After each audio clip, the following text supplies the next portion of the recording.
Hi friends, welcome back to my channel. അപ്പോൾ നമ്മൾ ഇന്ന് ഡിസ്കസ് ചെയ്യാൻ പോകുന്നത് സെപ്റ്റംബർ 24th ഓവർസിയർ എക്സാമിനെ ബേസ് ചെയ്തിട്ടുള്ള ക്യാപ്സ്യൂൾ ക്ലാസ് ആണ്. അതായത് നമ്മൾ പഠിച്ച കാര്യങ്ങൾ തന്നെ വളരെ വേഗത്തിൽ ഏതൊക്കെയാണ് ഇമ്പോർട്ടൻറ്റ് പോയിന്റ്സ്, അതുപോലെ തന്നെ ഫോർമുലാസ്, പിന്നെ ഓർത്ത് വെക്കേണ്ട വാല്യൂസ് ട്രാൻസ്പോർട്ടേഷൻ എഞ്ചിനീയറിംഗിൽ നിന്ന് നമ്മൾ ഈ വീഡിയോയിൽ ഡിസ്കസ് ചെയ്യുന്നത്. അതിൽ ഹൈവേ എഞ്ചിനീയറിംഗിലാണ് നമ്മൾ ഫോർമുലാസും ആ ഒരു വാല്യൂസൊക്കെ ഓർത്ത് വെക്കുന്നത്. പിന്നെ അതുപോലെ തന്നെ റെയിൽവേ എഞ്ചിനീയറിംഗിന് കുറച്ച് ഇമ്പോർട്ടൻ്റ് ആയ ടോപ്പിക്സും ഇൻക്ലൂഡ് ചെയ്തിട്ടുണ്ട്.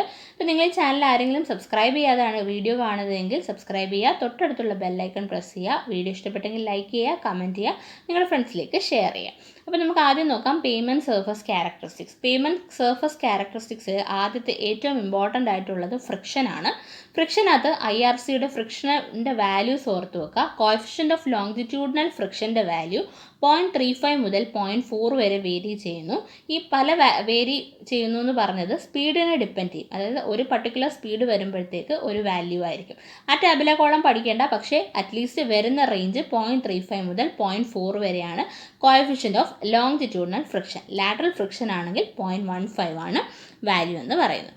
ഓക്കെ, രണ്ടാമത്തത് അൺഈവൻനെസ് ആണ്. അതായത് നമ്മുടെ പേയ്മെൻറ്റ് എത്രത്തോളം അൺഈവൻ ആണെന്ന് നമുക്ക് തരുന്ന ഒരു നമ്പറാണ് അൺഈവൻനെസ് ഇൻഡെക്സ് എന്ന് പറയും. അത് 1500-നേക്കാൾ കുറവാണെങ്കിൽ നമ്മുടെ പേയ്മെൻറ്റ് ഗുഡാണ്, അതായത് നല്ലൊരു പേയ്മെൻറ്റ് ആണെന്ന് പറയാം. ഇനി 2500 mm/km ആണെങ്കിൽ 100 km സ്പീഡ് വരെ അത് ഓക്കെയാണ്.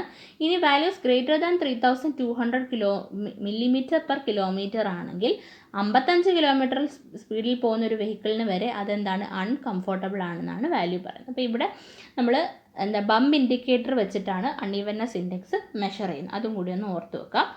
Integrator, bump integrator. ഓക്കെ, ഇനി അടുത്തതെന്ന് പറഞ്ഞു കഴിഞ്ഞാൽ ഇതിനകത്ത് നമുക്ക് കേംബറിൻ്റെ വാല്യൂ ആണ്. ഇത് പലതവണ ചോദിച്ചിട്ടുള്ളതാണ്. ഓരോ ടൈപ്പ് ഓഫ് റോഡിൽ ഹെവി റെയിൻഫോൾ, ലോ റെയിൻഫോൾ വരുമ്പോൾ എത്രയാണ് കേംബറിൻ്റെ വാല്യൂ എന്നുള്ളത്. അപ്പോൾ ഈ ടാബുലാർ കോളം അതേപോലെ പഠിക്കണമെന്ന് പറയാൻ വേണ്ടിയിട്ടാണ് ഞാൻ ഇവിടെ ഉദ്ദേശിച്ചത്. അപ്പോൾ ഇത് ഓൾറെഡി നമ്മൾ ക്ലാസ്സിൽ ഡിസ്കസ് ചെയ്ത ടോപ്പിക്കാണ്. ഞാൻ വീണ്ടും ഓരോ വാല്യൂസ് എടുത്ത് വെച്ചു. അതിനകത്ത് ഓർത്ത് വെക്കാൻ ടിപ്പൊക്കെ ഞാൻ പറഞ്ഞു തന്നിട്ടുണ്ടായിരുന്നു.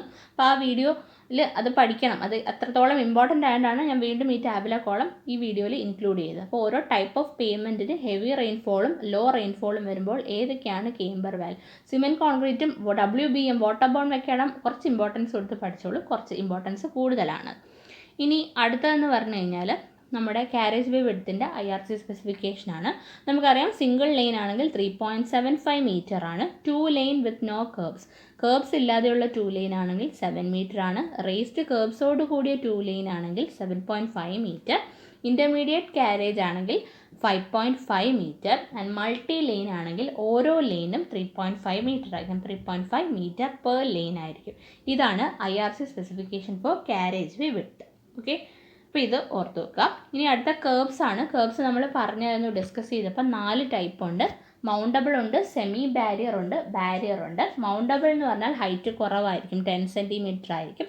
Semi barrier 15 centimetre and barrier 20 centimetre.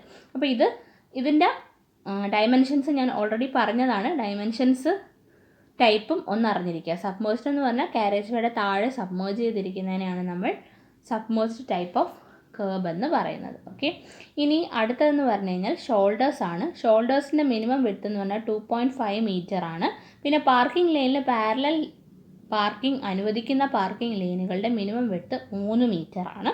ഇനി അടുത്ത ഈ ടാബുലാർ കോളം ടൈപ്പ് ഓഫ് റോഡിന്, അതായത് NH, SH അങ്ങനെ ഓരോ ടൈപ്പ് ഓഫ് റോഡിനുമുള്ള വിഡ്ത്ത് ഓഫ് ഫോർമേഷനാണ്. ഇത് വാല്യൂസ് അറൗണ്ട് ഒന്ന് ഓർത്ത് വെക്കുക. ഇൻ കേസ് ചോദിച്ചു കഴിഞ്ഞാൽ എഴുതാൻ പറ്റും. ഈ ടാബുലാർ കോളം പഠിക്കാതെ വിടരുത് കേട്ടോ, ഒന്ന് അറ്റ്ലീസ്റ്റ് ഒന്ന് വായിച്ചെങ്കിലും വിടുക. ഏകദേശം റേഞ്ചിലാണ് വരുന്നത്. ഇതിനകത്ത് വേറൊരു കാര്യം ഇമ്പോർട്ടൻ്റ് ആയിട്ട്, നമ്മുടെ ക്രോസ് സ്ലോപ്പ് അനുസരിച്ച് നമ്മുടെ പ്ലെയിൻ, റോളിംഗ്, മൗണ്ടനസ്, സ്റ്റീപ്പ് എന്ന് പറഞ്ഞ ടെറൈൻ്റെ ക്ലാസിഫിക്കേഷൻ ഒരു ടാബുലാർ കോളമുണ്ട്. അത് ഇമ്പോർട്ടൻ്റ് ആയിട്ട് പഠിക്കുക, എന്തായാലും ചോദിക്കാൻ സാധ്യതയുള്ളതാണ്. ഇനി അടുത്തത് സൈഡ് ഡിസ്റ്റൻസ് ആണ്. സൈഡ് ഡിസ്റ്റൻസിൽ ആദ്യത്തെന്ന് പറഞ്ഞാൽ സ്റ്റോപ്പിംഗ് സൈഡ് ഡിസ്റ്റൻസ് ആണ്. സ്റ്റോപ്പിംഗ് സൈഡ് ഡിസ്റ്റൻസ് എന്ന് പറഞ്ഞാൽ 2 ഡിസ്റ്റൻസുകളുടെ സമ്മാണ്. അത് ചോദിക്കാറുള്ളതാണ്. ലാഗ് ഡിസ്റ്റൻസും ബ്രേക്കിംഗ് ഡിസ്റ്റൻസുമാണ്. ലാഗ് ഡിസ്റ്റൻസ് എന്ന് പറഞ്ഞാൽ VT ആണ്. VT നമ്മൾ കൺവേർട്ട് ചെയ്ത് 0.278 എന്ന് പറയുന്നൊരു ഫാക്ടർ കൊണ്ട് മൾട്ടിപ്ലൈ ചെയ്യാറുണ്ട്. അതുകൊണ്ടാണ് ലാഗ് ഡിസ്റ്റൻസ് =0.278 VT എന്ന് ഇവിടെ എഴുതിയിരിക്കുന്നത്. ഇനി അവിടെ T എന്ന് പറഞ്ഞാൽ റിയാക്ഷൻ ടൈം ആണ്. അത് സാധാരണ 2.5 സെക്കൻഡ്സ് ആണ് എടുക്കാറുള്ളത്. പിന്നെന്ന് പറഞ്ഞാൽ ബ്രേക്കിംഗ് ഡിസ്റ്റൻസ് ആണുള്ളത്. V²/254 F ആണ്. അപ്പോൾ ഈ ഇക്വേഷൻ ഒന്ന് റീപ്ലേസ് ചെയ്യുക. Braking distance is equal to v²/254f. അത്ര ആ നോർമൽ കേസ് മാത്രം ഓർത്താൽ മതി. എഫ് കോഷ്യൻ്റ് ഓഫ് ഫ്രിക്ഷൻ ആണ്. ഇനി പിന്നെന്ന് വെച്ച് കഴിഞ്ഞാൽ നമുക്ക് വേറൊരു ഇക്വേഷൻ ഇവിടെ ഓർത്ത് വെക്കാനുള്ളത് E+F is equal to v²/127r. ഇതാണ് നമ്മുടെ സൂപ്പർ എലിവേഷൻ കണ്ടുപിടിക്കാനുള്ള ഇക്വേഷൻ. ഇ എന്ന് പറഞ്ഞാൽ സൂപ്പർ എലിവേഷൻ ആണ്, എഫ് കോഷ്യൻ്റ് ഓഫ് ഫ്രിക്ഷൻ ആണ്, വി സ്പീഡാണ്, ആർ റേഡിയസ് ആണ്. ഓക്കെ, അപ്പോൾ ഇയുടെ വാല്യൂ നമ്മൾ കണ്ടുപിടിക്കും. കോഷ്യൻ്റ് ഓഫ് ഫ്രിക്ഷൻ എത്ര ആയിട്ട് എടുത്തിട്ട് 0.15 എടുത്തിട്ട് സ്പീഡും റേഡിയസും വെച്ചിട്ട് ഇയുടെ വാല്യൂ കണ്ടുപിടിക്കലാണ് പതിവ്. ഇനി മാക്സിമം സൂപ്പർ എലിവേഷൻ ഓർത്ത് വെക്കുക. 0.07 ആണ് പ്ലെയിൻ ആൻഡ് റോളിംഗ് ആണെങ്കിൽ, ഹില്ലി ആണെങ്കിൽ 0.10, 0.044 അർബൻ റോഡ്സ്. അപ്പോൾ ഇവിടെ പ്ലെയിൻ ആൻഡ് റോളിങ്ങിൻ്റെ വാല്യൂ ഓർത്ത് വെക്കുക 0.07 ആണ്. അത് മറക്കണ്ട കേട്ടോ. ഇയുടെ value 0.07 for plain and rolling terrain. അത് ചോദിച്ചിട്ടുള്ളതാണ്.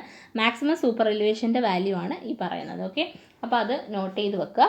E+F is equal to v²/127r. അതാണ് നമ്മുടെ സൂപ്പർ എലിവേഷൻ കണ്ടുപിടിക്കാനുള്ള ഇക്വേഷൻ. എഫിൻ്റെ വാല്യൂ ഇവിടെ 0.15 ഇട്ട് കൊടുത്തതിന് ശേഷമാണ് നമ്മൾ ഇ കാൽക്കുലേറ്റ് ചെയ്യുന്നത്. ഓക്കെ, അപ്പോൾ അത് ഇത്രയുമാണ് അതിനകത്ത് പറയാനുള്ളത്. ഇനി നമ്മൾ റോളിംഗ് മിനിമം റേഡിയസ്, അതായത് മിനിമം റോളിംഗ് റേഡിയസ് കണ്ടുപിടിക്കുന്ന equation v²/127 × E+F. Okay, R rolling കണ്ടുപിടിക്കുന്ന ഫോർമുലയാണ്. വി സ്പീഡാണ്. ഇ എന്ന് പറഞ്ഞാൽ നമ്മുടെ എന്താണ് സൂപ്പർ എലിവേഷൻ ആണ്. അത് 0.07 എന്ന് പറയുന്ന വാല്യൂ കൊടുക്കും, എഫ് 0.15 കൊടുക്കും. അപ്പോൾ ഇത് ഓർത്ത് വെക്കുക. ഇതിനകത്ത് റോളിംഗ് റേഡിയസ് നമ്മൾ കണ്ടുപിടിക്കാൻ വേണ്ടി ഇയുടെ വാല്യൂ 0.07ഉം എഫ് 0.15 ആണ് കൊടുക്കുന്നത്. അത് ചോദിക്കാറുള്ളതാണ്. ഇനി എക്സ്ട്രാ വൈഡനിങ് ഉണ്ട്, അതായത് നമ്മൾ കർവ്സിൽ ഒരു എക്സ്ട്രാ വൈഡ് കൊടുക്കും. അത് രണ്ട് രീതിയിൽ ആ വിഡ്ത്ത് കൊടുക്കാറുണ്ട്. ഒന്ന് മെക്കാനിക്കൽ എക്സ്ട്രാ വൈഡനിങ്, അതായത് നമ്മുടെ വണ്ടികളുടെ ഘടന അനുസരിച്ച് ഒരു മെക്കാനിക്കൽ എക്സ്ട്രാ വൈഡനിങ് കൊടുക്കും. അതുപോലെ തന്നെ ഡ്രൈവറിൻ്റെ കംഫർട്ടിന് വേണ്ടിയിട്ട് ഒരു സൈക്കോളജിക്കൽ എക്സ്ട്രാ വൈഡനിങ് കൊടുക്കും. ഓക്കെ, അപ്പോൾ അതിൽ സൈക്കോളജിക്കൽ എക്സ്ട്രാ വൈഡനിങ് കണ്ടുപിടിക്കാനുള്ള ഫോർമുല v/9.5√r ആണ്. മെക്കാനിക്കൽ എക്സ്ട്രാ വൈഡനിങ് കണ്ടുപിടിക്കേണ്ട n/L²/2r ആണ്. n എന്ന് പറഞ്ഞാൽ നമ്പർ ഓഫ് ലെയിൻസ് ആണ്, L length of the wheel base ആണ്, r radius of the curve ആണ്. ഓക്കെ, v സ്പീഡാണ് ഇതിനകത്തുള്ളത് സൈക്കോളജിക്കൽ വൈഡനിങ്. അപ്പോൾ ഈ ഇക്വേഷൻ ഒന്ന് പഠിച്ചു വെച്ചോളൂ. ഇനി അടുത്തതെന്ന് പറഞ്ഞു കഴിഞ്ഞാൽ ട്രാൻസിഷൻ കർവ് ആണ്. ഇവിടെ ട്രാൻസിഷൻ കർവിൽ ഞാനിത് ഇത്രയും ഒന്നും നിങ്ങൾ വായിക്കേണ്ട. ഇതിനകത്ത് ഒറ്റ ഒരു കാര്യം ഓർത്ത് വെച്ചാൽ മതി. ഐഡിയൽ കർവ് നമ്മൾ IRC റെക്കമെൻഡ് ചെയ്യുന്നത് സ്പൈറൽ കർവ് ആണ് കേട്ടോ. അപ്പോൾ എന്തുകൊണ്ടാണ് സ്പൈറൽ കർവ് റെക്കമെൻഡ് ചെയ്യുന്നതെന്ന് വെച്ച് കഴിഞ്ഞാൽ geometric property of spiral is such that calculations and setting out the curve, അതായത് കാൽക്കുലേഷനും അതുപോലെ തന്നെ നമ്മുടെ കർവ് സെറ്റിങ്ങും ഒക്കെ ഈസി ആയിട്ടുള്ള ട്രാൻസിഷൻ കർവ് എന്ന് പറഞ്ഞാൽ സ്പൈറലാണ്. അപ്പോൾ ഇത് ചോദിക്കാറുണ്ട്. Ideal transition curve recommended by IRC ഏതാണ്? സ്പൈറലാണ്. അപ്പോൾ അത് ഓർത്ത് വെക്കുക കേട്ടോ. അപ്പോൾ എന്തുകൊണ്ടാണെന്നുള്ളത് ജസ്റ്റ് ഒന്നുമില്ല, രണ്ട് ഐഡിയൽ ട്രാൻസിഷൻ കർവിൻ്റെ ഇതുകൊണ്ടാണ്. അത് ചോദിക്കാറില്ല, പക്ഷേ ഷേപ്പ് ചോദിക്കാറുണ്ട്. ഇനി ഗ്രേഡ് കോമ്പൻസേഷൻ, നമ്മൾ ഗ്രേഡിയൻറ്റ് പഠിപ്പിച്ചപ്പോൾ പറഞ്ഞതാണ് എന്താണ് ഗ്രേഡ് കോമ്പൻസേഷൻ. നമ്മൾ ഗ്രേഡ് കോമ്പൻസേഷൻ കണ്ടുപിടിക്കുന്നത് 30+r / r% ആൻഡ് 75/r കണ്ടുപിടിക്കും. ഇതിനകത്തുള്ള മാക്സിമം വാല്യൂ ആണ് ഗ്രേഡ് കോമ്പൻസേഷൻ ആയിട്ട് എടുക്കുന്നത്. അതിനുശേഷം നമുക്ക് തന്നിരിക്കുന്ന ഗ്രേഡിയൻറ്റിൽ നിന്ന് നമ്മൾ ഈ ഗ്രേഡ് കോമ്പൻസേഷൻ മൈനസ് ചെയ്ത് കോമ്പൻസേറ്റഡ് ഗ്രേഡിയൻറ്റ് കണ്ടുപിടിക്കും. ഈ കോമ്പൻസേറ്റഡ് ഗ്രേഡിയൻറ്റ് വാല്യൂ 4% കുറയാൻ പാടില്ല. ഓക്കെ, അപ്പോൾ ഇതാണ് ഗ്രേഡ് കോമ്പൻസേഷൻ. ഗ്രേഡ് കോമ്പൻസേഷൻ്റെ ഇക്വേഷൻസ് ഓർത്തു വെക്കുക. അതൊക്കെ നമ്മൾ ഡീറ്റെയിൽ ആയിട്ട് പഠിച്ചതാണ്. എന്തെങ്കിലും ഇത് കാണുമ്പോൾ നിങ്ങൾക്ക് എന്തെങ്കിലും ഡൗട്ടോ വല്ലതും തോന്നുമെങ്കിൽ പ്രീവിയസ് വീഡിയോ പോയി കണ്ടു നോക്കുക, അല്ലെങ്കിൽ നോട്ട് എഴുതി വെച്ചതോ ടെക്സ്റ്റ് ബുക്സോ എങ്ങനെയാണെന്ന് വെച്ചാൽ വായിച്ച് നോക്കുക. ഇതൊക്കെ ചോദിക്കാൻ സാധ്യതയുള്ള ടോപ്പിക്കുകളാണ്. ഓക്കെ, അപ്പം ക്ലിയർ ആയെന്ന് വിചാരിക്കുന്നു. ഇനി അടുത്തതെന്ന് പറഞ്ഞു കഴിഞ്ഞാൽ നമ്മുടെ ടെസ്റ്റിംഗ് ആണ്. Testing off road aggregate. Test procedure ഒന്നും പറയുന്നില്ല, വാല്യൂസ് മാത്രം പറഞ്ഞു പോവാണ്. ആദ്യത്തെ അഗ്രിഗേറ്റ് അബ്രേഷൻ വാല്യൂ ആണ്. നമ്മൾ അബ്രേഷൻ ടെസ്റ്റ് ചെയ്യുന്നത് ലോസ് ഏഞ്ചൽസ് അബ്രേഷൻ ടെസ്റ്റിംഗ് മെഷീനാണ്. നിങ്ങൾ ലാബിൽ ചെയ്തിട്ടുണ്ടാവും. അതുവഴി നമുക്ക് കിട്ടുന്ന റിസൾട്ട് വെച്ചിട്ട് നമ്മുടെ അബ്രേഷൻ്റെ വാല്യൂ എന്ന് പറഞ്ഞു കഴിഞ്ഞാൽ ബേസ് കോഴ്സിന് 50% should not be greater than or equal to 50%. Surface course ആണെങ്കിൽ should not be greater than 30%. അതുപോലെ തന്നെ അഗ്രിഗേറ്റ് ക്രഷിംഗ് വാല്യൂ ആണ് ചെയ്യുന്നതെങ്കിൽ നമ്മൾ 45%-ൽ കൂടുതൽ, ബേസ് കോഴ്സ് ആയിട്ടാണ് ഉപയോഗിക്കുന്നതെങ്കിൽ 45%-ൽ കൂടുതൽ ആവാൻ പാടില്ല. അതുപോലെ തന്നെ സർഫസ് കോഴ്സ് ആണെങ്കിൽ should not be greater than 30%. ഇനി aggregate impact value impact testing machine വെച്ച് ചെയ്യുന്നു.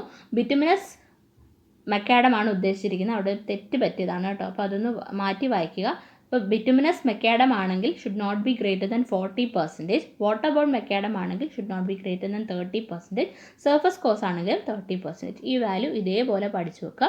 ഇനി അടുത്തതെന്ന് പറഞ്ഞാൽ നമ്മുടെ ബാക്കി ടെസ്റ്റുകളാണ്. Flakiness index, elongation index and angularity number. ഇത് മൂന്നും അഗ്രിഗേറ്റിൽ തന്നെ ചെയ്യുന്ന ടെസ്റ്റുകളാണ്. ഫ്ലേക്കിനെസ് ഇൻഡെക്സ് എന്ന് പറഞ്ഞാൽ must be less than 50% and should not be greater than 25%. അതാണ് ഫ്ലേക്കിനെസ് ഇൻഡെക്സിൻ്റെ വാല്യൂ എന്ന് പറയുന്നത്. ഞാൻ അതവിടെ എഴുതിയിട്ടുണ്ട്. Less than 50% should not be greater than 25%. Elongation index ആണെങ്കിൽ 10-ന്റെയും 15-ന്റെയും ഇടയ്ക്കാണ് വരേണ്ടത്. ഗ്രേറ്റർ ദാൻ 50% നോക്കണം. Should not be greater than 15% എന്ന് പറയാറുണ്ടെങ്കിലും 10ൻ്റെയും 15ൻ്റെയും ഇടയ്ക്കാണ് ഇലോങ്ങേഷൻ ഇൻഡെക്സിൻ്റെ വാല്യൂ വരേണ്ടത്. ആംഗുലാരിറ്റി നമ്പർ ആണെങ്കിൽ 0യ്ക്കും 11ൻ്റെയും ഇടയ്ക്ക് വാല്യൂ വരണം. സൗണ്ട്നെസ് ഇൻഡെക്സ് നമ്മൾ 2 കെമിക്കൽസ് വെച്ച് കണ്ടുപിടിക്കാറുണ്ട് അഗ്രിഗേറ്റിന്, മഗ്നീഷ്യം സൾഫേറ്റും സോഡിയം സൾഫേറ്റും. മഗ്നീഷ്യം സൾഫേറ്റ് വെച്ചിട്ടാണ് ചെയ്യുന്നതെങ്കിൽ should not be greater than 18%. അതുപോലെ തന്നെ സോഡിയം സൾഫേറ്റ് ആണെങ്കിൽ should not be greater than 12%. ഇനി വേറെ രണ്ടെണ്ണം ഉള്ളത് water absorption value, stripping value ആണ്. Water absorption value should not be greater than 0.6%. 0.6% കൂടാൻ പാടില്ല. And stripping value should not be greater than 25%. അപ്പോൾ ഇത്രയും കാര്യങ്ങളാണ് ഓർത്ത് വെക്കേണ്ടത്. മെയിൻ ആയിട്ടുള്ള ടെസ്റ്റുകളുടെ വാല്യൂ ആണ്. ഞാനിത് പെട്ടെന്ന് പറഞ്ഞു പോയെന്ന് വെച്ചാൽ നിങ്ങൾ ഈ ടാബുലാ കോളം എടുത്ത് വെച്ച് എവിടെയെങ്കിലും എഴുതി വെച്ച് വായിച്ച് പഠിക്കുക. ഓക്കെ. ഇനി അടുത്തതെന്ന് പറഞ്ഞു കഴിഞ്ഞാൽ റെയിൽവേ എഞ്ചിനീയറിംഗിലെ സിഗ്നൽസ് ആണ്. ഇത് വളരെ ഇമ്പോർട്ടൻ്റ് ആയിട്ടുള്ള ടോപ്പിക്കാണ്. നമുക്ക് സിഗ്നൽസിനെ മെയിനായിട്ടും 4 തരത്തിൽ ക്ലാസിഫൈ ചെയ്യാം. ആദ്യത്തെ ഫംഗ്ഷൻ വെച്ചിട്ട് സ്റ്റോപ്പ് നിങ്ങൾക്കറിയാം നിർത്താനായിരിക്കും. വാർണർ എന്തെങ്കിലും വാർണിംഗ് കൊടുക്കാനായിരിക്കും. പിന്നെ ഡിസ്ക് ഉണ്ട്, കളറുണ്ട്. അത് രണ്ടും നമ്മൾ ഡിസ്കസ് ചെയ്യുന്നുണ്ട്. ഇനി ലൊക്കേഷൻ അനുസരിച്ച് ഔട്ടർ ഉണ്ട്, ഹോം ഉണ്ട്, സ്റ്റാർട്ടർ ഉണ്ട്, അഡ്വാൻസ് സ്റ്റാർട്ടർ ഉണ്ട്. അതും നമ്മൾ പറയുന്നുണ്ട്, ഇൻ ഡീറ്റെയിൽ ആയിട്ട് പറയുന്നുണ്ട്. ഇനി അടുത്തതെന്ന് പറഞ്ഞാൽ പേർപ്പസ് റൂട്ടിംഗ് ഉണ്ട്. അതായത് റൂട്ട് തിരിച്ചുവിടാൻ. റിപ്പീറ്റർ സിഗ്നൽ, അതായത് ഏതെങ്കിലും ഒരു സിഗ്നൽ റിപ്പീറ്റ് ചെയ്ത് കാണിക്കാനായിട്ട് കോൾ ഓൺ സിഗ്നൽസ്. ഇതൊക്കെ നമ്മൾ ഇനി അങ്ങോട്ട് ഡിസ്കസ് ചെയ്യുന്നുണ്ട്. അതുകൊണ്ട് ഞാൻ ഇവിടെ ഡീറ്റെയിൽസ് പറയുന്നില്ല. ദെൻ ഓപ്പറേഷൻ അനുസരിച്ച് ഹാൻഡ് ഉണ്ട്, ഫിക്സർ ഉണ്ട്, ഡിറ്റനേറ്റിംഗ് ഉണ്ട്. അത് സെൽഫ് എക്സ്പ്ലനേറ്ററി ആണ്. അപ്പം മെയിൻലി 4 എണ്ണമാണ്. Function, location, purpose and operation അനുസരിച്ച് 4 തരത്തിൽ നമ്മൾ റെയിൽവേ സിഗ്നൽസിനെ ഡിവൈഡ് ചെയ്യുന്നു. ലൊക്കേഷൻ്റെ വളരെ ഇമ്പോർട്ടൻ്റ് ആണ്. ബേസ്ഡ് ഓൺ ലൊക്കേഷനാണ് ഏറ്റവും കൂടുതൽ നമുക്ക് ക്വസ്റ്റ്യൻ പേപ്പറിൽ കാണുന്ന ക്വസ്റ്റ്യൻസ്. ഓക്കെ, അപ്പോൾ അത് നോട്ട് ചെയ്യുക. നമുക്കിനി അതിലേക്ക് പോവാം. ഇനി ആദ്യത്തെന്ന് വെച്ചാൽ കൺട്രോളിങ് സിഗ്നൽസ് ആണ്. അപ്പോൾ കൺട്രോളിങ് സിഗ്നൽസ് എന്ന് പറഞ്ഞാൽ നമുക്കറിയാം നമ്മുടെ ട്രെയിനിൻ്റെ മൂവ്മെൻറ്റിനെ നിയന്ത്രിക്കുന്ന അല്ലെങ്കിൽ കൺട്രോൾ ചെയ്യുന്ന സിഗ്നൽസ് ആണ് കൺട്രോളിങ് സിഗ്നൽസ്. അപ്പോൾ ഇതിനകത്ത് ഇത് ഓർത്ത് വെക്കുക. കൺട്രോളിങ് സിഗ്നൽസ് ആ മാൻഡേറ്ററി സിഗ്നൽസ് ആണ് ടു ഒബ്സർവ് ട്രെയിൻ മൂവ്മെൻറ്റ്. ട്രെയിനിൻ്റെ മൂവ്മെൻറ്റ് കൺട്രോൾ ചെയ്യുന്ന മാൻഡേറ്ററി സിഗ്നൽസിനെയാണ് നമ്മൾ എന്ത് പറയുന്നത്? കൺട്രോളിങ് സിഗ്നൽസ് എന്ന് പറയുന്നത്. ഓക്കെ, അപ്പോൾ ഇത് പേരിൽ തന്നെ നമുക്കുണ്ട്. ഓക്കെ, ഇനി അടുത്ത രണ്ടാമത്തെ ടൈപ്പ് എന്ന് പറഞ്ഞു കഴിഞ്ഞാൽ ഇൻഡിക്കേറ്റിംഗ് സിഗ്നൽ. അതായത് നമ്മുടെ റോഡിലൊക്കെ നമ്മൾ കാണത്തില്ല, നിങ്ങൾക്ക് ഈ പടത്തിൽ കാണാൻ കഴിയും. അതായത് നമ്മുടെ റോഡിലുള്ള ട്രാഫിക് സൈനുകൾക്ക് സിമിലറായിട്ട് നമ്മൾ റെയിൽവേയിൽ കൊടുക്കുന്ന ടൈപ്പ് ഓഫ് സിഗ്നൽസിനാണ് ഇൻഡിക്കേറ്റിംഗ് സിഗ്നൽസ്. അതും മാൻഡേറ്ററി ആണ്. ഓക്കെ, ഇനി അടുത്തത് വാർണിംഗ് സിഗ്നൽസ് ആണ്. They provide a pre hand warning to the driver about the controlling signals ahead. അതായത് നമ്മുടെ ഡ്രൈവറിനെ ഈ വാർണിംഗ് സിഗ്നൽസ് വഴി ശരിക്കും വാൺ ചെയ്യുകയാണ്. അതായത് നമ്മുടെ ട്രെയിനിൻ്റെ മൂവ്മെൻറ്റിന് കൺട്രോൾ ചെയ്യുന്ന ഏതൊക്കെയോ ഒരു കൺട്രോളിംഗ് സിഗ്നൽസ് നമുക്ക് മുന്നേ വരാനുണ്ട് എന്ന് കാണിക്കുന്ന സിഗ്നൽസാണ് വാർണിംഗ് സിഗ്നൽസ് എന്ന് പറയുന്നത്. ഓക്കെ, ഇനി അടുത്തത് ഡിറ്റോനേറ്റിംഗ് സിഗ്നൽസ് ആണ്. ഡിറ്റോനേറ്റിംഗ് സിഗ്നൽസ് പേരിൽ തന്നെ ഉണ്ട്, എന്തോ പൊട്ടുന്നതാണ് അല്ലേ. ഇതെന്ന് പറഞ്ഞു കഴിഞ്ഞാൽ ഹാൻഡ് സിഗ്നൽസ് അതുപോലെ തന്നെ ഫിക്സഡ് സിഗ്നൽസിനൊക്കെ വിസിബിലിറ്റി കുറയുന്ന സമയത്ത്, അതായത് ഫോഗി ഇങ്ങനെ മൂടൽ മഞ്ഞ് കോടയൊക്കെ ഉള്ള സമയത്ത്, അതുപോലെ തന്നെ ക്ലൗഡി കണ്ടീഷനിലൊന്നും നമുക്ക് ഈ ഹാൻഡ് ഫിക്സഡ് സിഗ്നൽസോ ഒന്നും കാണാൻ കഴിയത്തില്ല. അതുപോലെ തന്നെ എമർജൻസീസ് വരുന്നത് ഡീറെയിൽമെൻറ്റോ ആക്സിഡൻറ്റോ ഒക്കെ സംഭവിക്കുന്ന സമയത്ത് പെട്ടെന്ന് നമുക്ക് ഡ്രൈവറിന് ഇൻഫർമേഷൻ കൊടുക്കാൻ വേണ്ടിയിട്ട് നമ്മൾ കൊടുക്കുന്ന സിഗ്നൽസാണ് ഡിറ്റനേഷൻ സിഗ്നൽസ് അല്ലെങ്കിൽ ഡിറ്റനേറ്റിംഗ് സിഗ്നൽസ് എന്ന് പറയും. അതെന്ന് പറഞ്ഞാൽ ഡിറ്റനേറ്റേഴ്സ് അല്ലെങ്കിൽ എന്തെങ്കിലും ഈ സൗണ്ട് ഉണ്ടാക്കുന്ന സാധനങ്ങൾ നമ്മൾ റെയിലിൻ്റെ മുകളിൽ വെക്കും. അപ്പോൾ റെയിലിൻ്റെ മുകളിലേക്ക് വന്ന് ഈ വീല് വന്ന് തട്ടുന്ന ഉടനെ ഇത് പൊട്ടുന്ന സൗണ്ട് വെച്ചിട്ട് ഡ്രൈവറിനത് എന്തോ അപകടമുണ്ടെന്നുള്ളത് മനസ്സിലാവും. ഓക്കെ, അപ്പം ശരിക്കും പറഞ്ഞാൽ 3 തൊട്ട് 4 detonators at a place at an interval of about 10 to 15 metre at 400 to 500 metre ahead. എന്തെങ്കിലും ഡീറെയിൽമെൻറ്റോ ആക്സിഡൻറ്റോ അങ്ങനെ എന്തെങ്കിലും നമ്മുടെ സിഗ്നലോ ഉള്ള സ്ഥലത്ത് ആ 400 തൊട്ട് 500 മീറ്ററിന് മുന്നേ തന്നെ 10 തൊട്ട് 15 മീറ്റർ ഇൻ്റർവെല്ലിൽ നമ്മൾ എന്ത് വെച്ച് കൊടുക്കും? ഡിറ്റനേറ്റിംഗ് സിഗ്നൽസ് വെച്ച് കൊടുക്കും. അപ്പോൾ റെയിലിൽ ഡിറ്റനേറ്റിംഗ് സിഗ്നൽസ് വെക്കുമ്പോഴത്തേക്ക് റെയിലിൻ്റെ പുറത്തൂടെ നമ്മുടെ ട്രെയിനിൻ്റെ വീല് കയറുന്നുണ്ട് ഈ സൗണ്ട് ഉണ്ടാവും, ഡിറ്റനേറ്റേഴ്സ് പൊട്ടിയിട്ടുള്ള. അപ്പോൾ ആ സൗണ്ട് വെച്ചിട്ട് നമ്മുടെ ഡ്രൈവറിന് മനസ്സിലാവും എന്തോ അപകടം ഇനി എത്രയോ മീറ്ററിന് എഹെഡ് ഉണ്ട്, ഇവിടെ ട്രെയിൻ നിർത്തിയിടണം എന്നുള്ളത്. ഓക്കെ, അപ്പം 400 തൊട്ട് 500 മീറ്റർ എഹെഡ് എന്നുള്ള പോയിന്റ് ഓർത്ത് വെക്കുക.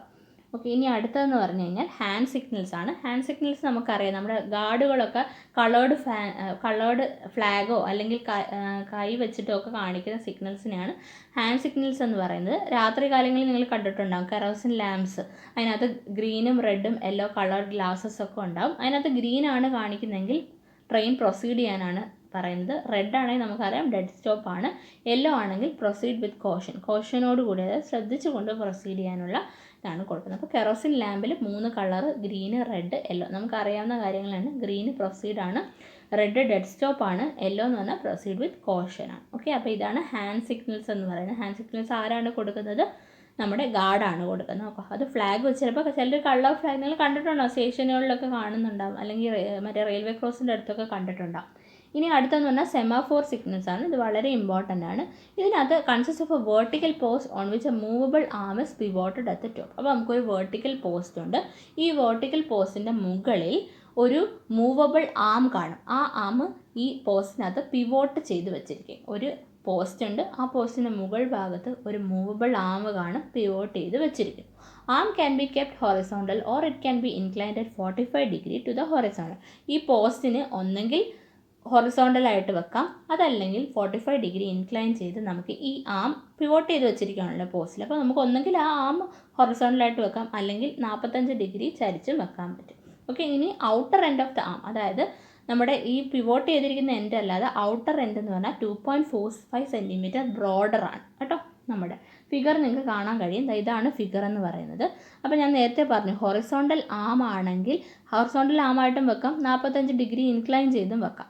ഹൊറിസോണ്ടൽ ആം ആണെങ്കിൽ സ്റ്റോപ്പ് ചെയ്യുക, ഡേഞ്ചർ സ്റ്റോപ്പ് എന്നുള്ളതാണ് നമ്മുടെ സിഗ്നൽ. ഇനി അതല്ല ഇൻക്ലൈൻഡ് ആണെങ്കിൽ ക്ലിയർ ആണ്, ട്രെയിന് പ്രൊസീഡ് ചെയ്യാം എന്നുള്ളത്. അപ്പോൾ അത് ഓർത്ത് വെക്കുക. ഹൊറിസോണ്ടൽ വെച്ച് കഴിഞ്ഞാൽ ഡേഞ്ചർ സ്റ്റോപ്പാണ്, ഇൻക്ലൈൻഡ് ആണെങ്കിൽ ക്ലിയർ പ്രൊസീഡ്. ഇവിടെ നിങ്ങൾക്ക് ഫിഗറിനകത്ത് ഓൺ ഓഫ് കാണാം. അതായത് നമ്മുടെ ഈ സിഗ്നൽ ഓൺ ആണ്, അതായത് ഇവിടെ നിർത്തണം എന്നുള്ളതാണ് ആ ഹൊറിസോണ്ടലുണ്ട് ഓൺ എന്ന് കാണിച്ചിരിക്കുന്നത്. ഓഫ് എന്ന് പറഞ്ഞാൽ എല്ലാ വഴിയും ക്ലിയർ ആണ്, നിങ്ങൾ പൊക്കോളൂ എന്നുള്ളതാണ് ഇൻക്ലൈൻഡ് വെച്ചിട്ട് കാണിച്ചിരിക്കുന്നത്. ഓക്കെ, അപ്പോൾ ഇതാണ് സെമാഫോർ സിഗ്നൽ. ഒരു പോസ്റ്റ് ഉണ്ട്, പോസ്റ്റിൽ ഒരു ആം ഉണ്ട്, ആ ആം പിവോട്ട് ചെയ്ത് വെച്ചിരിക്കുന്നു. അതൊരു ലിവർ വെച്ചിട്ടൊക്കെയാണ് മൂവ് ചെയ്യുന്നത് കേട്ടോ. അപ്പോൾ അത് വെച്ചിട്ട് നമുക്ക് ഹൊറിസോണ്ടലായിട്ടും 45 ഡിഗ്രി ഇൻക്ലിനേഷനിലും കൊടുക്കാം. ഓക്കെ, ഇനി അടുത്തെന്ന് പറഞ്ഞാൽ വോണർ സിഗ്നലാണ്. വോണർ സിഗ്നൽ എന്ന് പറഞ്ഞാൽ ഈ സെമാഫോർ സിഗ്നൽ നേരത്തെ പറഞ്ഞില്ലേ, ഒരു പോസ്റ്റും ഈ പറഞ്ഞ പോലെ ഒരു ആമുണ്ട്. ഈ ആമിൻ്റെ അറ്റത്ത് ഒരു ഫിഷ് പോലെ ഒരു ചെറിയ വെട്ട്, വി പോലെ ഒരു വെട്ടുണ്ടാകും. അത് മാത്രമേ ഉള്ളൂ വ്യത്യാസം. ഒരു ഫിഷ് ടെയിൽഡ് ആം ആയിരിക്കും ഉള്ളത്. നമ്മൾ നേരത്തെ ഒരു സ്ട്രൈറ്റ് ഒരു റെക്റ്റാങ്കുലർ ആം പറഞ്ഞെങ്കിൽ ഇവിടെ ഫിഷ് ടെയിൽഡ് ആമാണ് വോണർ സിഗ്നലിന് നമ്മൾ കൊടുക്കുന്നത്. And these are placed ahead of the semaphore signal. Semaphore സിഗ്നലിന് മുന്നേ കൊടുക്കുന്ന സിഗ്നലാണ് വോണർ സിഗ്നൽ. പേരിൽ തന്നെയുണ്ട്, to warn the driver before entering the railway station. Railway സ്റ്റേഷനിൽ കയറുന്നതിന് മുന്നേ നമ്മുടെ ഡ്രൈവറിന് ഒരു വാർണിംഗ് കൊടുക്കുന്ന സിഗ്നലാണ് വോണർ സിഗ്നൽ. ആൻഡ് ഇത് സെമാഫോർ സിഗ്നലിന് മുന്നേ ആണ് പ്ലേസ് ചെയ്യുന്നത്. When the arm is horizontal indicates, നേരത്തെ പറഞ്ഞ പോലെ തന്നെയാണ്, ആം ഹൊറിസോണ്ടൽ. വോണർ സിഗ്നലിൻ്റെ ആം ഹൊറിസോണ്ടൽ ആണെങ്കിൽ നമുക്ക് വോണർ സിഗ്നലിന് ശേഷമുള്ള സെമാഫോർ സിഗ്നൽ എന്ന് പറയുന്നത് സ്റ്റോപ്പ് ആയിരിക്കും എന്നുള്ളതാണ് അർത്ഥം. അതായത് ഒന്നുകൂടെ പറയാം, വോണർ സിഗ്നൽ എന്ന് പറഞ്ഞാൽ നമ്മുടെ സെമാഫോർ സിഗ്നലിന് മുന്നേ ആണ് കൊടുക്കുന്നത്. അപ്പോൾ നമ്മുടെ സെമാഫോർ സിഗ്നലിന് മുന്നേ വോണർ സിഗ്നൽ കണ്ടിട്ടാണ് ഡ്രൈവർ വരുന്നത്. ഈ വോണർ സിഗ്നലിൻ്റെ ആം ഹൊറിസോണ്ടൽ ആണെങ്കിൽ മനസ്സിലാക്കുക, സെമാഫോറിൽ കാണുന്ന സിഗ്നൽ എന്ന് പറഞ്ഞാൽ സ്റ്റോപ്പ് ആയിരിക്കും. അപ്പോൾ അതായത് സെമാഫോർ സിഗ്നലിന് മുന്നേ കൊടുക്കുന്ന വോണർ സിഗ്നലിനകത്ത് നമുക്കറിയാൻ പറ്റും സെമാഫോറിൽ സ്റ്റോപ്പാണോ അല്ലെങ്കിൽ പ്രൊസീഡ് ആണോ. സ്റ്റോപ്പ് ആണെങ്കിൽ എന്തായിരിക്കും, നമ്മുടെ വോണർ സിഗ്നലിനുള്ള ആം എന്ന് പറഞ്ഞാൽ ഹൊറിസോണ്ടൽ ആയിരിക്കും. ഓക്കെ, ഇതിനകത്ത് ഒരു വ്യത്യാസമുള്ളൂ, സെമാഫോർ സിഗ്നലിൻ്റെ ആം എന്ന് പറഞ്ഞാൽ റെക്റ്റാങ്കിൾ ആയിരുന്നു, ഇതൊരു ഫിഷ് എൻഡഡ് ആയിരിക്കും. നമുക്ക് കാണിച്ചു തരാം ഞാൻ, അതായത് മീനിൻ്റെ വാല് പോലെ. ഇനി warner signals are place 540 metre away from the first stop signal. First stop സിഗ്നലിൽ നിന്ന് 540 മീറ്റർ മാറിയാണ് വോണർ സിഗ്നൽസ് കൊടുക്കുന്നത്. ചില സ്ഥലത്തെന്ന് വെച്ച് കഴിഞ്ഞാൽ ഞാൻ നേരത്തെ പറഞ്ഞല്ലോ, വോണർ സിഗ്നലിന് ശേഷം സെമാഫോർ കൊടുക്കുന്നു. ചില സമയത്ത് സെമാഫോറും അതുപോലെ തന്നെ വോണർ സിഗ്നലും ഒരേ പോസ്റ്റിൽ തന്നെ കൊടുക്കാറുണ്ട്. ഓക്കെ, അങ്ങനെ വരുമ്പോഴത്തേക്ക് രണ്ടും ഹൊറിസോണ്ടലായിട്ട് വെക്കുകയാണ്. അതായത് വോണർ സിഗ്നലും നമ്മുടെ സെമാഫോർ സിഗ്നലും ഹൊറിസോണ്ടലായിട്ട് വെക്കുകയാണെങ്കിൽ stop line is not clear, അതിൻ്റെ മുന്നേ ഉള്ള സ്റ്റോപ്പ് ലൈൻ ക്ലിയർ അല്ല എന്നുള്ളതാണ് ഇൻഡിക്കേഷൻ. ഇനി സെമാഫോർ ലോവറിലാണ് ആൻഡ് വോണർ എന്ന് പറഞ്ഞു കഴിഞ്ഞാൽ ഹൊറിസോണ്ടലാണ്. അതായത് വോണർ സിഗ്നൽ ഹൊറിസോണ്ടലും സെമാഫോർ ഇച്ചിരി ലോവറായിട്ടുമാണ് ഇരിക്കുന്നതെങ്കിൽ പ്രൊസീഡ് വിത്ത് കോഷനോട് കൂടി പ്രൊസീഡ് ചെയ്യുക. ഇത് ഓർത്ത് വെക്കുക കേട്ടോ. ഇനി ബോത്ത് ലോവേർഡ്, രണ്ടും താഴത്തേക്കാക്കി വെച്ചിരിക്കുകയാണെങ്കിൽ പ്രൊസീഡ് വിത്ത് കോൺഫിഡൻസ്, അതായത് ഈ സെക്ഷനും അടുത്ത സെക്ഷനും ഒക്കെ ക്ലിയർ ആണ്, നല്ല കോൺഫിഡൻസോടുകൂടി വണ്ടി പോയിക്കോളാനാണ് പറയുന്നത്. ഞാൻ അടുത്ത ഫിഗർ കാണിച്ചു തരാം. സെമാഫോറും വോണർ സിഗ്നലും ഒരുമിച്ച് ഉപയോഗിക്കുന്നത് നിങ്ങൾക്ക് കാണാൻ കഴിയും. കണ്ടോ, രണ്ടും കൂടെ കമ്പൈൻ ചെയ്ത് ഹൊറിസോണ്ടലായിട്ടാണ് രണ്ടും ഇരിക്കുന്നതെങ്കിൽ എന്താണ് അതിൻ്റെ അർത്ഥം? അതിൻ്റെ അർത്ഥം എന്ന് പറഞ്ഞു കഴിഞ്ഞാൽ സ്റ്റോപ്പ് ലൈൻ ക്ലിയർ അല്ല. ഇനി സെമാഫോർ ലോവറാണ്, വോണർ ഹൊറിസോണ്ടലാണെങ്കിൽ പ്രൊസീഡ് വിത്ത് കോഷൻ. രണ്ടും ലോവേർഡാണ്, മൂന്നാമത്തെ കേസാണ് പറയുന്നതെങ്കിൽ എന്താണ്, പ്രൊസീഡ് കോൺഫിഡൻ്റ്ലി ആണ് കേട്ടോ. ഇനി ഒരെണ്ണം കൊടുക്കുന്ന ഞാൻ നേരത്തെ പറഞ്ഞു നമ്മുടെ വാർണിംഗ് സിഗ്നൽ മാത്രം കൊടുക്കുന്നതാണ് റൈറ്റ് സൈഡിൽ കാണിച്ചിരിക്കുന്നത്, ഏറ്റവും ലാസ്റ്റ് കാണിച്ചിരിക്കുന്നത് കേട്ടോ. ഫിഷ് ടെയിൽ പോലെ, ഒരു മീനിൻ്റെ ഒരു വാല് പോലെ. ഓക്കെ, ഇനി അടുത്തതെന്ന് പറഞ്ഞാൽ ഷണ്ടിങ് സിഗ്നലാണ്. ഷണ്ടിങ് ഓപ്പറേഷന് വേണ്ടിയിട്ട് നമ്മൾ ഉപയോഗിക്കുന്ന സിഗ്നൽസാണ് ഷണ്ടിങ് സിഗ്നൽസ്, പേരിൽ തന്നെയുണ്ട്. ഓൾസോ കോൾഡ് ആസ്, അതിനെ വിളിക്കുന്ന വേറെ പേരാണ് ഡിസ്ക് അല്ലെങ്കിൽ ഗ്രൗണ്ട് സിഗ്നൽസ് അല്ലെങ്കിൽ മിനിയേച്ചർ സെമാഫോർ സിഗ്നൽസ് എന്ന് പറയും. പേരൊന്നും ഓർത്ത് വെക്കുക. അപ്പോൾ ഷണ്ടിങ് സിഗ്നൽസിൻ്റെ പ്രത്യേകത അതൊരു സർക്കുലർ ഡിസ്ക് ആയിരിക്കും, പെയിൻറ്റഡ് ഇൻ വൈറ്റ് പെയിൻറ്റ് ചെയ്ത ഒരു സർക്കുലർ ഡിസ്ക് ആയിരിക്കും with a red band along it's diameter. അതിൻ്റെ ഡയമീറ്ററിൽ ഒരു റെഡ് ബാൻഡ് കാണും. ഈ റെഡ് ബാൻഡ് ഹൊറിസോണ്ടൽ ആണെങ്കിൽ സ്റ്റോപ്പ് എന്നുള്ളതാണ് അർത്ഥം, റെഡ് ബാൻഡ് ഇൻക്ലൈൻഡ് ആണെങ്കിൽ പ്രൊസീഡ് ആണ്. അപ്പോൾ ഇവിടെ എല്ലാം സെയിം ആണ്. ഹൊറിസോണ്ടൽ എന്ന് പറഞ്ഞാൽ എന്തോ ഒരു തടസ്സം മുന്നിലുണ്ട്, ഇൻക്ലൈൻഡ് ആണെങ്കിൽ പ്രൊസീഡ് ആണ് കേട്ടോ. നമ്മളെപ്പോഴും വേഗം നേരെ തിരിച്ചാന്നല്ലേ, അപ്പോൾ തെറ്റിപ്പോണ്ട. ഹൊറിസോണ്ടൽ ആണെങ്കിൽ സ്റ്റോപ്പും ഇൻക്ലൈൻഡ് ആണെങ്കിൽ പ്രൊസീഡും ആയിരിക്കും. ഓക്കെ, അപ്പോൾ ഞാൻ കാണിച്ചു തരാം ഷണ്ടിങ് സിഗ്നൽസ് എങ്ങനെയാണ്. ഷണ്ടിങ് സിഗ്നൽ ഇതാണ്, എന്താണ് ഒരു സർക്കുലർ ഡിസ്ക് ഉണ്ട്, അവിടെ നടുക്കൊരു ഡയമീറ്ററിലൂടെ ഒരു റെഡ് ബാൻഡ് പോകുന്നു, അതിൻ്റെ മൂവ്മെൻറ്റ് അനുസരിച്ച് സ്റ്റോപ്പും പ്രൊസീഡും. ഓക്കെ, ഇനി അടുത്തതെന്ന് പറഞ്ഞു കഴിഞ്ഞാൽ കളേർഡ് ലൈറ്റ് സിഗ്നൽസ് ആണ്. അത് ഓട്ടോമാറ്റിക് സിഗ്നലിങ്ങിന് വേണ്ടിയിട്ടാണ് ഇപ്പോൾ കളേർഡ് ലൈറ്റ് സിഗ്നൽസ് ഉപയോഗിക്കുന്നത്. അപ്പോൾ നമ്മൾ നേരത്തെ പറഞ്ഞായിരുന്നു, ഓൾറെഡി നമ്മൾ പറഞ്ഞു ഹാൻഡ് സിഗ്നൽസിനകത്ത് കളറിൻ്റെ സിഗ്നിഫിക്കൻസ് പറഞ്ഞാണ്. റെഡ് ആണെങ്കിൽ സ്റ്റോപ്പാണ്, ഗ്രീൻ ആണെങ്കിൽ പ്രൊസീഡാണ്, യെല്ലോ ആണെങ്കിൽ പ്രൊസീഡ് വിത്ത് കോഷൻ ആണ്. ഇതാണ് 3 കളറിൻ്റെ മീനിങ്. അത് ഹാൻഡ് സിഗ്നൽസിലും അത് തന്നെയാണ്. കളേർഡ് ഓട്ടോമാറ്റിക് ആയിട്ടുള്ള കളേർഡ് ലൈറ്റ് സിഗ്നൽസിൽ ഈ 3 കളറിൻ്റെയും സിഗ്നിഫിക്കൻസ് അല്ലെങ്കിൽ അർത്ഥങ്ങൾ 3ഉം സെയിം തന്നെയാണ്. അപ്പോൾ ഇത്രയും പറഞ്ഞ സിഗ്നൽസ് മനസ്സിലായിട്ടുണ്ടാവില്ല. സെമഫോറും വാർണറും ഓർത്ത് വെച്ച് പഠിക്കുക കേട്ടോ. ഇനി അടുത്തതെന്ന് പറഞ്ഞു കഴിഞ്ഞാൽ ഔട്ടർ സിഗ്നലാണ്. ഇത് വളരെ ഇമ്പോർട്ടൻ്റ്. ഇനി പറയാൻ പോകുന്നത് എല്ലാം ഇമ്പോർട്ടൻ്റ് ആണ് കേട്ടോ. ഔട്ടർ സിഗ്നൽ എന്ന് പറഞ്ഞാൽ this is the warner signal first seen by the driver. അതായത് നമ്മുടെ ട്രെയിൻ ഒരു പ്ലാറ്റ്ഫോമിലോട്ട് അപ്രോച്ച് ചെയ്യുന്നതിന് സമയത്ത് ആ ഡ്രൈവർ ആദ്യം കാണുന്ന സിഗ്നലാണ് ഔട്ടർ സിഗ്നൽ. ഓർക്കുക, ഒരു സ്റ്റേഷനിലേക്ക് ട്രെയിൻ കടക്കുമ്പോൾ ആദ്യം കാണുന്ന സിഗ്നലാണ് outer signal. Trains moving at high speed require certain distance for stopping. Hence driver is informed about the position in advance that platform is clear or not. അതായത് നമുക്കിപ്പോൾ ട്രെയിൻ ഒരു പ്ലാറ്റ്ഫോമിൽ കൊണ്ട് നിർത്തുന്നതിൻ്റെ മുമ്പേ ട്രെയിനിൽ ആ നിർത്തേണ്ട പ്ലാറ്റ്ഫോം ക്ലിയർ ആണോ അല്ലയോ എന്ന് ഡ്രൈവറിന് ഇൻഫർമേഷൻ കൊടുക്കുന്ന സിഗ്നലാണ് ഔട്ടർ സിഗ്നൽ. അപ്പോൾ ആദ്യം നമ്മൾ സ്റ്റേഷനിലേക്ക് കടക്കുമ്പോൾ കാണുന്ന സിഗ്നലാണ് outer signal. As it is provided some distance away from the station it is also called as distant or outer warner, outer അല്ലെങ്കിൽ വാർണർ സിഗ്നൽ. ഔട്ടർ സിഗ്നൽ എന്നും വാർണർ സിഗ്നൽ എന്നും ഡിസ്റ്റൻസ് സിഗ്നൽ എന്നും എല്ലാം നമ്മൾ ഔട്ടർ സിഗ്നലിനെയാണ് വിളിക്കുന്നത്. Okay, ഇനി അടുത്തത് അതിൽ തന്നെ ഉള്ളതാണ്. In horizontal or stop position it indicates that the driver must bring his train to hold within 90 metre before the outer signal and then proceed to home signal with caution. അതായത് ഇപ്പം നമുക്ക് ഈ driver ഇങ്ങനെ നോക്കുമ്പോഴത്തേക്ക് നമ്മുടെ ഈ പറഞ്ഞ outer സിഗ്നലിൻ്റെ position ഹൊറിസോണ്ടലിലാണെങ്കിൽ മനസ്സിലാക്കുക, ഈ ഔട്ടർ സിഗ്നലിന് 90 മീറ്റർ മുന്നെങ്കിലും ട്രെയിൻ നിർത്തിയതിന് ശേഷം നമ്മൾ എന്താ ചെയ്യേണ്ടത്?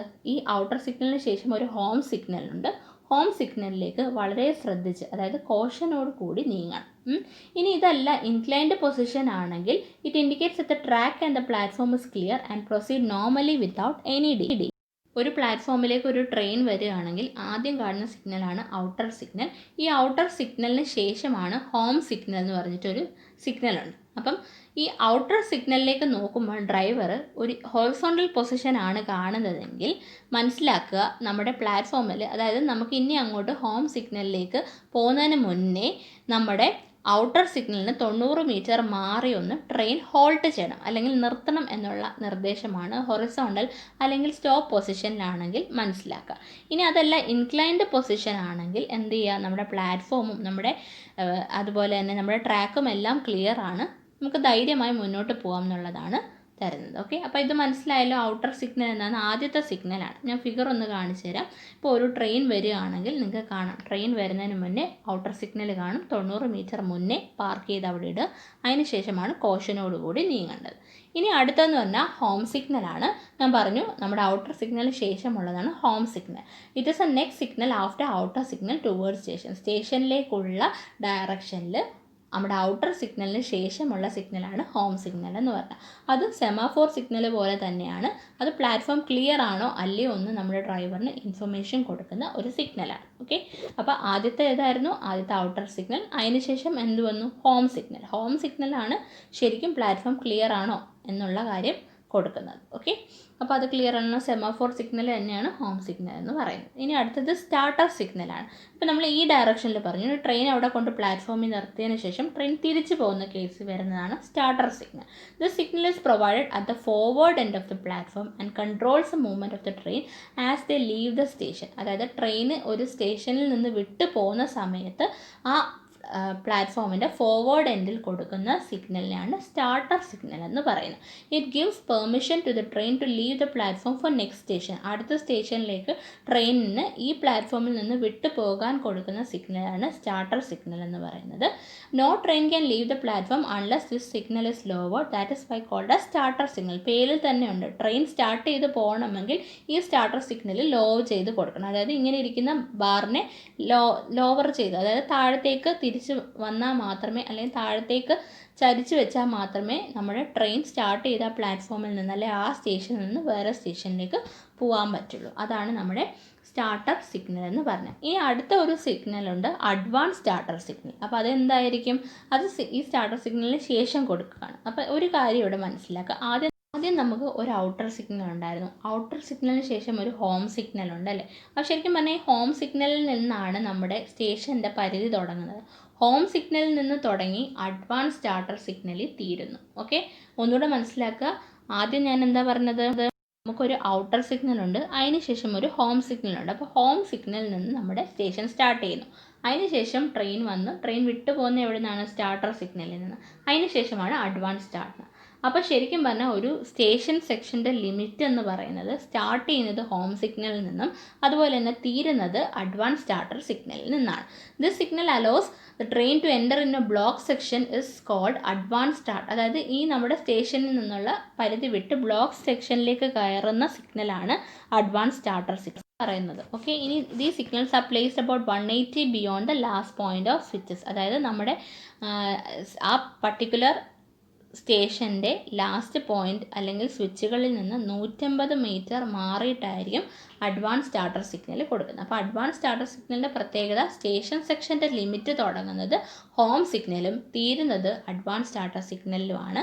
അതായത് നമ്മുടെ സ്റ്റേഷൻ പരിധി വിട്ട് ബ്ലോക്ക് സെക്ഷനിലേക്ക് കയറുന്ന സിഗ്നലാണ് അഡ്വാൻസ് സ്റ്റാർട്ടർ സിഗ്നൽ. ഇനി അടുത്തത് റൂട്ടിംഗ് സിഗ്നലാണ്. റൂട്ടിംഗ് സിഗ്നൽ എന്ന് പറഞ്ഞു കഴിഞ്ഞാൽ നമുക്ക് മെയിൻ ലൈനും ബ്രാഞ്ച് ലൈനും ഉണ്ടാവുമല്ലോ. ഈ മെയിൻ ലൈനിൻ്റെയും ബ്രാഞ്ച് ലൈനിലേക്കുമുള്ള സിഗ്നലുകൾ ഒരേ സെയിം വേർട്ടിക്കൽ പോസ്റ്റിലാണ് ഫിക്സ് ചെയ്ത് വെക്കുന്നതെങ്കിൽ നമ്മൾ അങ്ങനെയുള്ള സിഗ്നലുകളാണ് റൂട്ടിംഗ് സിഗ്നൽ എന്ന് പറയുന്നത്. അപ്പോൾ നമ്മൾ എങ്ങനെ തിരിച്ചറിയും മെയിൻ ലൈൻ്റെ ആണോ ബ്രാഞ്ച് ലൈൻ്റെ ആണോ സിഗ്നൽ എന്ന്? മെയിൻ ലൈൻ്റെ എന്ന് പറഞ്ഞാൽ ആ പോസ്റ്റിൻ്റെ മുകളിലായിരിക്കും കൊടുക്കുന്നത്, അതിൻ്റെ താഴെയായിട്ടായിരിക്കും എന്ത് കൊടുക്കുന്നത്?